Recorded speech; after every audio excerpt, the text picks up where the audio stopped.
many leaders, and yet leadership is absolutely dead. Because you could have a title that says, your name is Jacob Zuma, therefore you lead the African National Congress and you are the president of the republic. But your actions are not stately, and therefore not leadership-like.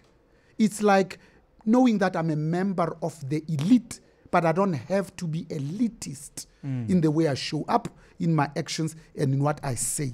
I just happen to be part of that family, but I remember my roots. Therefore, when you say, but at the essence, what is leadership? For me, is anybody that feels called upon to lead is a leader.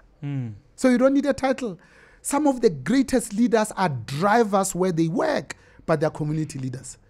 Somebody is a janitor at Shell, but is a church elder Komukopani, go push bagrish. That is leadership. You can be a domestic worker, but every month end you collect 400 odd women in a stokvel and you look after their finances. The day they have a death, you are able to go to a bank and give them 10,000 cash so that they can restore their humanness and humanity, their self-worth and their self-respect, so that they can better take care of their departed. That is leadership. So leadership, for me, it's about helping our people to see around the corners so that they're always asking the question, so what else is missing?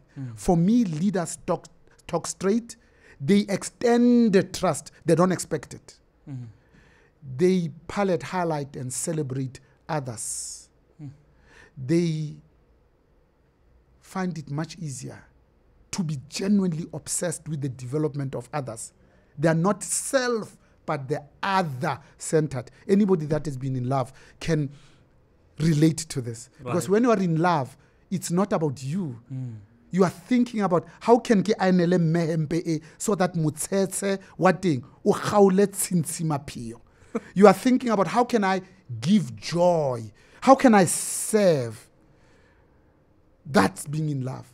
But when you are self-centered and egocentric, Barack Obama says it's okay for you to say I can. But when you say only I can, that is ego speaking. That all of us are indispensable. That good leaders, at the moment that they start an assignment, they're already thinking of their own replacement.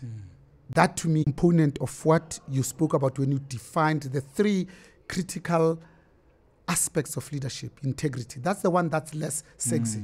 It talks to wholesomeness, the intent to lift others.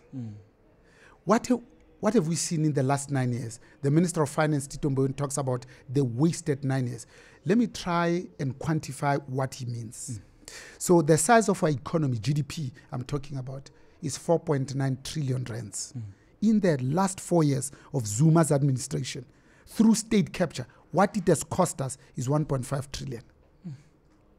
What it means is when Rolihlahla Nelson Mandela became our first democratically elected president on the 27th of April, 1994, he inherited a technically bankrupt country.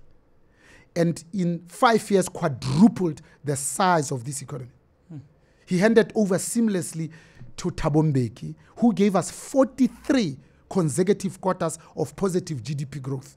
We added 500,000 families into the middle class. There were 500,000 students in institutions of higher learning. We increased that to 1.2 million, from 7 to 9% of the total population. Had we continued on that trajectory, so you just extrapolate, instead of the precipitous drop we saw in 2007 and became much more magnified in 2009, had we continued, our unemployment rate today will be 16%, not 27.1. Our GDP growth will be 6%, not 0.7%.